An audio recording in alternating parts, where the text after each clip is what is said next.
Sargon adalah pendiri Kekaisaran Akkadia pada tahun 2334 sampai dengan 2279 sebelum Masehi. Kekaisaran pertama yang berdiri di Mesopotamia.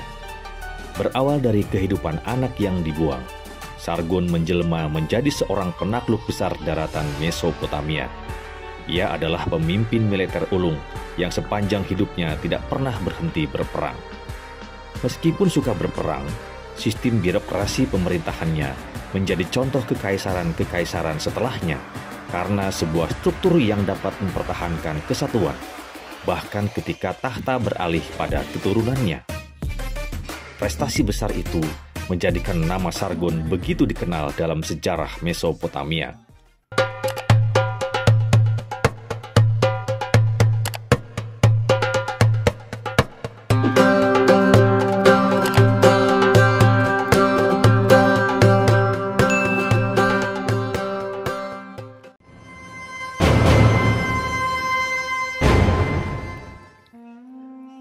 Asal-usul Sargon penuh misteri.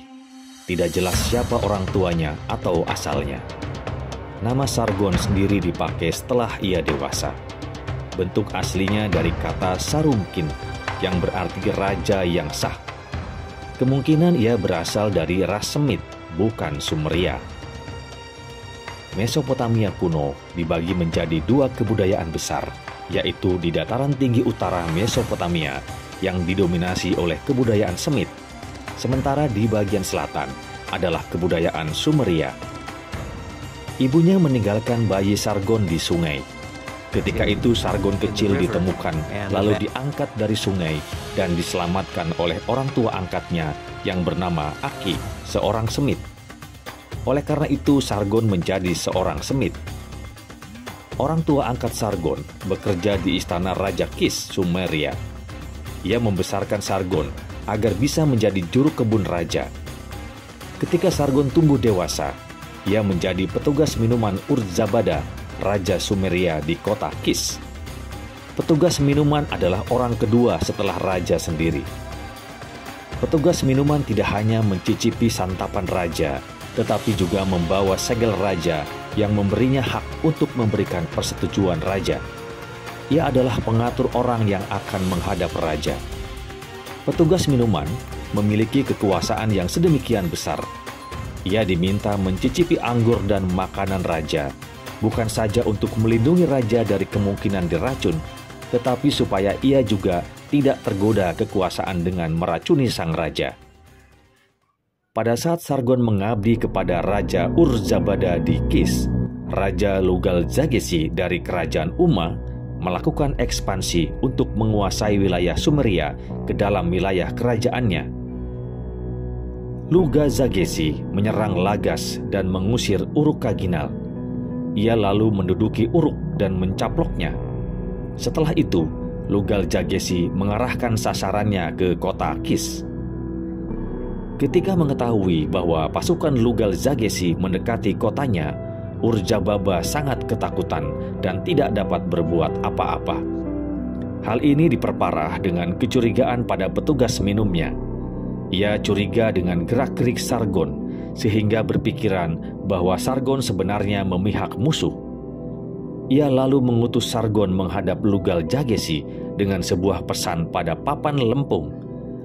Pesan yang kelihatannya ajakan untuk berdamai, sebenarnya juga mengandung permintaan agar musuhnya membunuh si pembawa pesan, yaitu Sargon.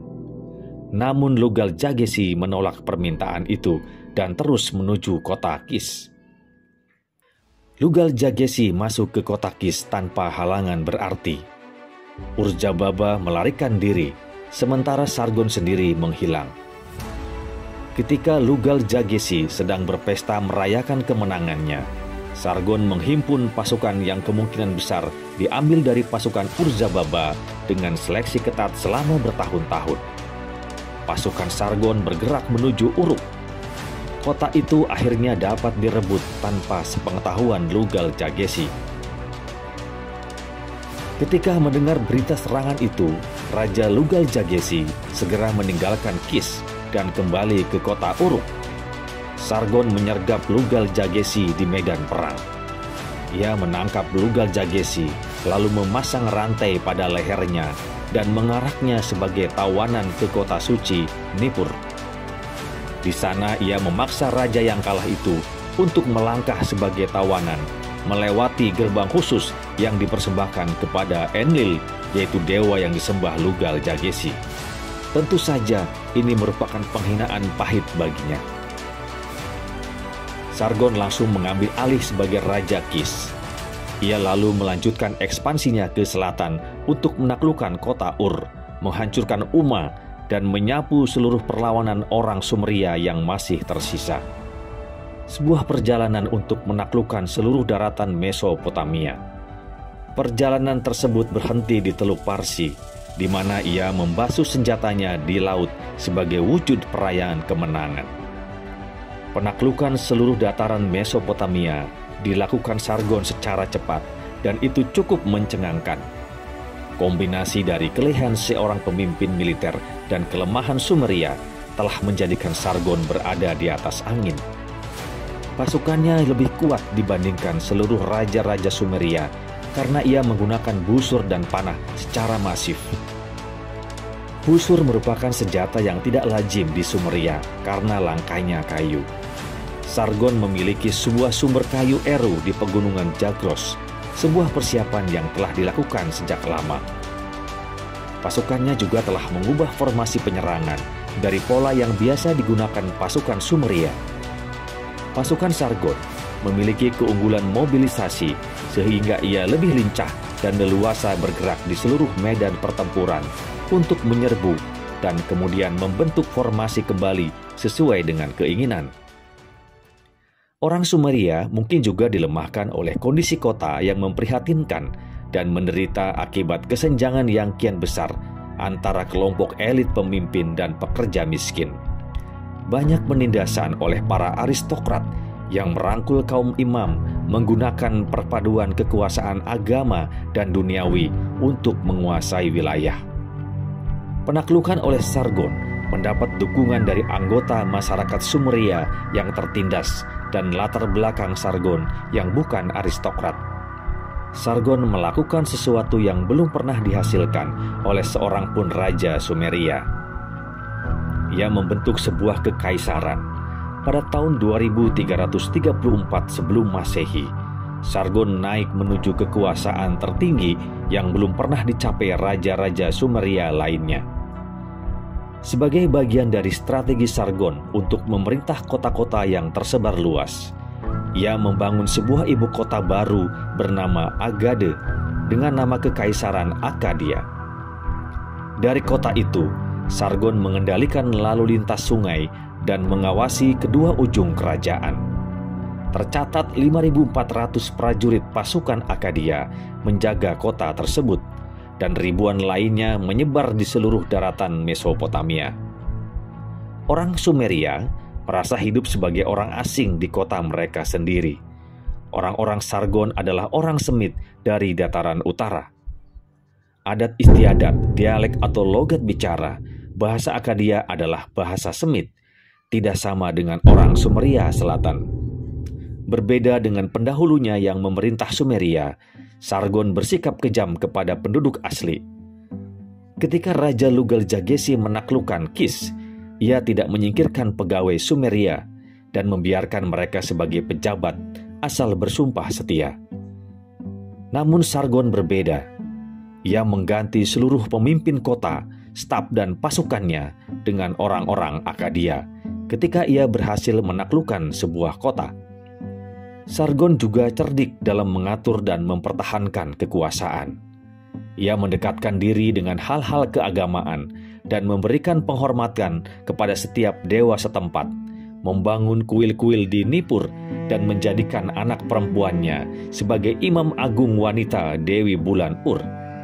Semua itu ia lakukan untuk menarik simpati rakyat di kota-kota yang ia taklukkan. Kekaisaran Akkadia memiliki birokrasi yang jauh berbeda dengan Sumeria pada masa itu. Sargon berusaha menetapkan standar dan ukuran di wilayah kekuasaannya. Ia juga menciptakan sebuah sistem pajak bergaya Mesir. Ia membentuk perwakilan dari penguasa lama di istananya. Mereka meskipun disambut terhormat, sebenarnya adalah sandera untuk menjaga keharmonisan di kota-kota itu. Setelah Mesopotamia berada dalam kekuasaannya, Sargon mulai membangun kekaisaran yang membentang melampaui wilayah Mesopotamia. Ia memimpin para prajurit dalam banyak pertempuran. Sargon, Raja Kis, menang dalam 34 pertempuran. Sargon menyeberangi sungai Tigris dan merebut tanah orang Elam. Ia juga menyerbu ke utara ke kota Mari, lalu suku liar Semit, Amorit, di sepanjang daerah barat Laut Kaspia. Sargon juga menaklukkan kota kecil di utara bernama Asur dan Nineweh. Sargon menjadikan kota itu sebagai titik pengawasan seluruh daerah penaklukan di utara. Sargon bahkan menyerbu hingga ke Asia Kecil, kota Buruskanda, untuk membebaskan penduduk itu dari Nurdagal, raja setempat yang kejam. Untuk mengendalikan wilayah yang membentang luas, diperlukan sebuah tentara yang terorganisir dengan baik. Sehingga tentara Sargon mungkin merupakan tentara profesional pertama dalam sejarah. Sargon memerintah selama 56 tahun. Pada masa akhir pemerintahannya, saat ia berusia sekitar 70 tahunan, pecahlah sebuah pemberontakan besar. Sargon memang berhasil menumpasnya. Menurut sebuah catatan Babilonia tua, ada satu pertempuran besar yang mengakibatkan Sargon tua bersembunyi di sebuah parit karena terdesak. Setelah Sargon meninggal, anak laki-lakinya Rimus naik tahta dan berkuasa sekitar 10 tahun, namun meninggal secara mendadak. Konon ia dibunuh oleh hamba-hambanya. Keturunannya tetap menguasai tahta Agade selama lebih dari 100 tahun. Mereka terus melakukan berbagai penaklukan. Bahkan salah satu keturunannya, Naram-Sin, tahun 2254 sampai dengan 2218 sebelum Masehi, menyatakan diri sebagai raja dari 4 angin dan raja semesta.